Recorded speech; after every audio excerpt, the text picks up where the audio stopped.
Hello everyone, welcome back on my YouTube channel be prepare.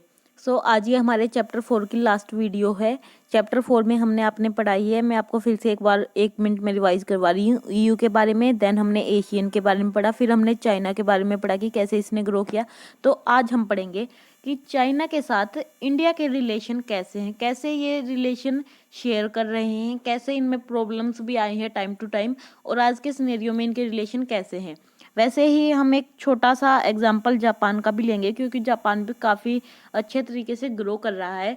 और साथ में हम एक एग्जाम्पल कोरिया का लेंगे, क्योंकि जस्ट बिकॉज हम अल्टरनेटिव सेंटर की बात कर रहे हैं, तो ये भी इनकी जो इकोनॉमी है वो भी काफ़ी अच्छे तरीके से ग्रो कर रही है।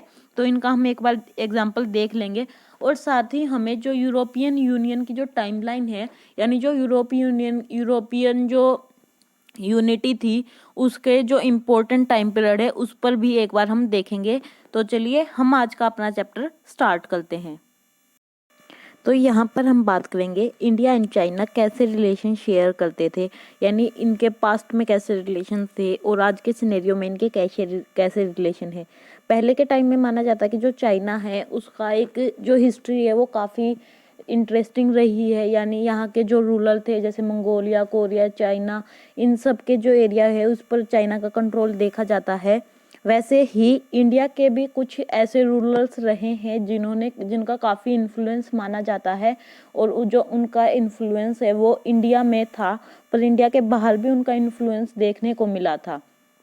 अगर हम इन दोनों ही कंट्रीज़ की बात करें तो दोनों ही कंट्री कहीं ना कहीं अपने को इनमें कभी ऐसी किसी चीज़ को लेकर फाइट नहीं हुई, इसी कारण या फिर ये किसी चीज़ को लेकर इन दोनों ने एक दूसरे से ज़्यादा कांटेक्ट नहीं रखा, इन्हीं कारण ये कभी इनमें एक दूसरे को अच्छे से नहीं जान पाई। और इसी के कारण जब 20वीं सेंचुरी में इनकी जो फॉरेन पॉलिसी है उनको बनाने का टाइम आया तो इन्हें प्रॉब्लम फेस हुई, और इनके बीच ऐसी कोई इंटरेक्शन नहीं हुई थी, इसीलिए इन्हें ये प्रॉब्लम फेस करनी पड़ रही थी।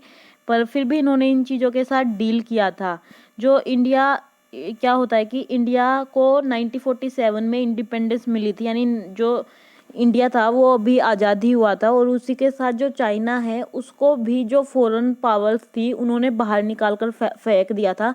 तो ऐसा माना गया कि जो ये दोनों पावर्स हैं ये साथ में मिलकर एशिया का फ्यूचर डिसाइड करेंगी, और उस टाइम पर ये आएंगी साथ में, और साथ मिलकर एक डेवलपिंग जो वर्ल्ड है उसमें अपना इम्पोर्टेंट रोल प्ले करेंगी और उन्हें बनाएंगी। जो उस टाइम पर जो हिंदी चाइना जो भाई भाई है वो जो नारा है वो काफ़ी पॉपुलर भी हुआ था, और ये साथ में काम कर भी रही थी। बट साथ में इनके कुछ ना एरिया को लेके डिस्प्यूट दिखाई गए, कहीं ना कहीं इनकी जो कॉन्फ्लिक्ट है वो बॉर्डर इश्यूज पर दिखाई गई थी। सबसे पहली जो हुई थी वो 1962 में हुई थी, और इन जो सिचुएशंस हुई इनके कारण इनमें थोड़े से डिफरेंसेस आ गए थे। एंड जैसे कि जो ये डिफरेंसेस थे ये आए थे कि 1950 में जो चाइना है उसने तिब्बत को अपने कंट्रोल में कर लिया था, और जो इंडिया का जो बॉर्डर है वहाँ पर इन्होंने अपनी छोटी छोटी बस्तियां हैं वो वहाँ पर सेटलमेंट कर दी थी, जिससे इंडिया और चाइना के बीच थोड़े डिफरेंसेस आ गए थे, और कुछ ही जो इशू हैं वो सोल्व नहीं हो रहे थे। और उसी के साथ इनके बीच एक बॉर्डर कॉन्फ्लिक्ट भी हुई 1962 में, जो कि काफ़ी बड़ी मानी जाती है, और इंडिया यहाँ पर हार गया था, क्योंकि जो इंडिया की जो मिलिट्री है वो इस लेवल पर नहीं थी कि वो चाइना का जो चैलेंज है एक्सेप्ट कर सके। जैसे जो सरदार वल्लभ भाई पटेल है उन्होंने नेहरू जी को पहले ही कह दिया था कि मुझे लग रहा है चाइना अटैक करेगा, पर जो नेहरू थे उन्होंने इस चीज़ को काफ़ी कैजुअली लिया, और जो ऐसा माना जाता है कि जब वॉर स्टार्ट हो गया था, चाइना ने अटैक कर दिया था, तब तक हमारे जो आर्मी थे, जो सोल्जर थे, उन्होंने अपनी जो गन्स हैं, उन राइफल्स हैं, उनको रेडी भी नहीं किया था, यानी जो उन्हें प्रॉपर एक जो नंबर होता है राइफल्स का वो भी उन्हें प्रोवाइड नहीं किया गया था, क्योंकि हम वॉर के लिए तैयार नहीं थे उस टाइम पर। तो इनके बाद जो इनके रिलेशन है 1962 के बाद से लेकर 1976 तक जो इनके रिलेशन है वो काफ़ी अच्छे नहीं हुए, ना ही इन दोनों ही कंट्रीज़ ने कोई ट्राई की इन रिलेशन को ठीक करने की। बट 1976 में जो इनके रिलेशंस है वो दोबारा से ठीक होने शुरू किए, क्योंकि जो चाइना है उसकी जो पॉलिसी थी प्रेगमाटिक की, उसने इन चीज़ों को ख़त्म करने के लिए चाइना है रेडी हुआ। उसने जो बातें थी आपस में, यानी जो मुद्दे चाइना ने कहा कि अब मुझे जो ये इशू है, छोटे छोटे इशू हैं, इनको ख़त्म करना होगा एंड भारत के साथ जो अपने रिलेशन है उनको भी ठीक रखना होगा। तो इनके जो एरिया को लेकर जो डिस्प्यूट थे उनको भी रिसोल्व किया गया एंड इसी के साथ जो इनके रिलेशन है उनमें अब एक दोबारा से इकोनॉमिक डायमेंशन डालकर उन्हें दोबारा से इम्प्रूवमेंट करने की कोशिश की गई थी। क्योंकि जो कोल्ड वॉर हुआ था उनसे इस दोनों ही कंट्रियों में काफ़ी चेंज आया था। कोल्ड वॉर के ख़त्म होने के बाद इन दोनों कंट्रियों में ही चेंज आया था। तो दोनों ही कंट्री हैं अब इकोनॉमिक डेवलपमेंट करना चाहती थी अपना, इसी और दोनों ही कंट्रियों का मानना था कि हम आने वाले टाइम में हम भी सुपर पावर बन सकते हैं, यानी एक इंटरनेशनल लेवल पर अपनी काफ़ी बड़ी पहचान बना सकते हैं। तो इसीलिए इन दोनों को लगा कि अब हमें फाइट को ख़त्म करना होगा। वैसे तो इसीलिए इस फील्ड में भी आगे देखा गया कि 1988 में जो यहाँ के हमारे पीएम थे राजीव गांधी, उन्होंने चाइना को विजिट किया और इन जो ये विजिट हो रही थी इनसे माना गया कि जो इनके रिलेशन है उनमें काफ़ी इम्प्रूवमेंट हो रही है। तो जो दोनों ही गवर्नमेंट थी उन्होंने अपने कॉन्फ्लिक्ट के जो इश्यूज थे उनको मेजर करना स्टार्ट किया एंड उन्होंने ट्राई किया कि हम वर्ल्ड लेवल पर पीस है उसको मेंटेन कर सके एंड दोनों के जो हमारे बॉर्डर इशू हैं उनको भी हम ख़त्म कर सके जस्ट बिकॉज। और उन्होंने अपना जो इकोनॉमिक एक्सचेंज एंड जो कल्चरल एक्सचेंज है इन सारे काफ़ी इशू पर उन्होंने एग्रीमेंट करने शुरू किए। जैसा कि 1999 में यहाँ पर इनमें बिजनेस भी होना हो गया था एंड दोनों ही कंट्रीज़ थी वो अपने रिलेशन काफ़ी अच्छे फॉलो करना चाहती थी। क्योंकि जो दोनों कंट्रीज़ हैं उनको लग रहा था कि अब हमें अपने रिलेशन ठीक करने ही होंगे। ऐसी ही जो पॉलिसी है वो WTO में की भी देखी गई थी। चाइना ने इसके लिए 1992 में इंडिया के साथ एक बिजनेस किया था जो कि मैक्सिमम 80 लाख का 33 करोड़ 80 लाख का डॉलर का था। और पर ये जो बिजनेस है ये 2006 में ये बिजनेस बढ़कर 18 अरब डॉलर तक पहुंच गया था। तो दोनों ही कंट्रीज है अपने जो इशू है कॉरपोरेशन के जो एरिया है उनको बढ़ा रही थी ताकि उनमें कोई भी प्रॉब्लम्स ना क्रिएट हो। साथ ही कुछ ऐसे इशू थे जो फ्यूचर में उनकी लड़ाई करवा सकते थे, यानी फ्यूचर में उन पे डिस्प्यूट हो सकते थे, उन्होंने उनको भी सॉल्व करने के लिए ट्राई किया। जैसे एनर्जी, अब्रोड से एनर्जी को लेना, तो इन चीज़ों पे भी उन्होंने आपस में बात करना स्टार्ट किया। जो चाइना था उन्होंने जो WTO की जो पॉलिसी है उनमें भी इन्होंने सिमिलर पॉलिसी ही अपनाई, यानी जो इन्होंने पॉलिसी बनाई वो भी इन दोनों की ही सेम थी। वैसे ही 1998 में इंडिया ने न्यूक्लियर टेस्ट किया तो जो चाइना है उसको इसके लिए जिम्मेदार भी माना गया एंड जो चाइना है उसने भी पाकिस्तान में न्यूक्लियर प्रोग्राम्स को बनने में हेल्प की थी। एंड पर जो ये कुछ इशू ऐसे हैं, ये इश्यूज है ये ऐसे नहीं माने जाते हैं कि जिनसे इन दोनों सुपर पावर्स के बीच फाइट हो एंड ना ही ये इन इश्यूज को ज़्यादा बड़े लेवल पर दिखा रहे हैं। वैसे ही जो चाइना की जो मिलिट्री है उसके बांग्लादेश के साथ और म्यांमार के साथ रिलेशन भी साउथ ईस्ट इंडिया में इंडिया के इंटरेस्ट के दिख रहे हैं एंड कुछ ऐसी चीज़ें जो लग रहा है कि इन दोनों कंट्रीज़ के बीच, चाइना और इंडिया के बीच कॉन्फ्लिक्ट करने में हेल्प करेंगी। पर फिर भी जो बोथ कंट्रीज़ हैं वो ऐसा नहीं चाहती हैं, वे अपने इन इश्यूओं को ज़्यादा इंपॉर्टेंस नहीं दे रही हैं, वे अपनी जो चीज़ें हैं उनको कम्युनिकेट करके सुलझाने में लगी हुई हैं और ऐसे ही वो ट्राई कर रही हैं। इसलिए वो काफ़ी प्रोग्राम भी इस फील्ड में आगे कर रही हैं।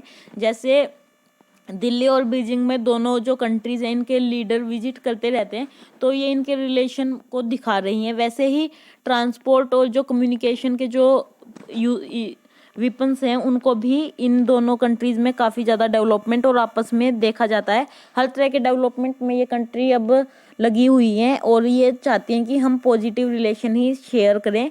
तो यही था इनका रिलेशन कि पहले पॉजिटिव थे, फिर बाद में कुछ फाइट हुई, जैसे 1962 में बॉर्डर एरियाज़ को लेकर कुछ फाइट हुई। देन 1976 के बाद इन्हें लगा कि हमें अपने रिलेशन ठीक करने होंगे और इनके रिलेशन ठीक होते चले गए, उनमें इम्प्रूवमेंट होती चली गई। अब हम जो एग्जाम्पल लेंगे, जैसे ट्रांसपोर्ट, कम्युनिकेशन, इन चीज़ों पर इनके रिलेशन अब अच्छे जा रहे हैं। पर जो इनके रिलेशन है वो आज के टाइम में भी कुछ डाउन साइड देखे जाते हैं, पर फिर भी इनके रिलेशन अच्छे हैं। तो अब हम जो नेक्स्ट चीज़ पढ़ेंगे वो जापान के बारे में पढ़ेंगे, क्योंकि जो जापान है वो काफ़ी अच्छे तरीके से जापान भी ग्रो कर रही है। जैसे Sony, Panasonic, Canon, Suzuki, Honda, Toyota, ये जितने भी ब्रांड्स हैं ये आपने हमने इंडिया में इन सब के नाम सुने हैं, ये सारी ब्रांड जापान से ही बिलोंग करती है। जापान की जो ये ब्रांड्स है ये वर्ल्ड फेमस हैं। कुछ जो नेचुरल रिसोर्स हैं उन्हीं से जापान है अपना डेवलपमेंट कर रही है और उनको इंपोर्ट कर रही है। ये काफ़ी अच्छे तरीके से प्रोग्रेस कर रही है। एंड जो ये OECD जो है इसका भी मेंबर जापान 1964 में बन गया था। यानी जो जापान की जो इकोनॉमी है ये काफ़ी अच्छे तरीके से ग्रो कर रही है। इसी के साथ 2070 में जो third largest economy in the world इसे माना गया था। और ये एक ओनली एशियन मेंबर है जो कि G7 का मेंबर है। G7 एक हम पढ़ेंगे आगे। G7 एक ऐसी ऑर्गेनाइजेशन है जहाँ पर सबमिट होते रहते हैं किसी इश्यूज को लेकर। एंड जो 11th मोस्ट पॉपुलेशन नेशन है जो कि वर्ल्ड में है। And regionally and globally China become economic power, China बन रहा है तो उसी के साथ ये भी बन रहा है। ये भी जापान भी आज के टाइम में काफ़ी पॉपुलर होता जा रहा है। पर जो इसमें क्या हुआ था कि ये एक डिस्ट्रक्शन के कारण इसने सफर्ड भी किया था। यानी जो न्यूक्लियर बम इस पर गिराए गए थे उस पर उसके कारण इसने सफर्ड भी किया था। एंड जिसका जो पर फिर भी इसने अपना डेवलपमेंट है काफ़ी जल्दी से किया था। यानी 1945 में इसके ऊपर बम गिराए थे, पर फिर भी जो इसकी इकोनॉमी है वो काफ़ी फास्टर तरीके से ग्रो कर रही है।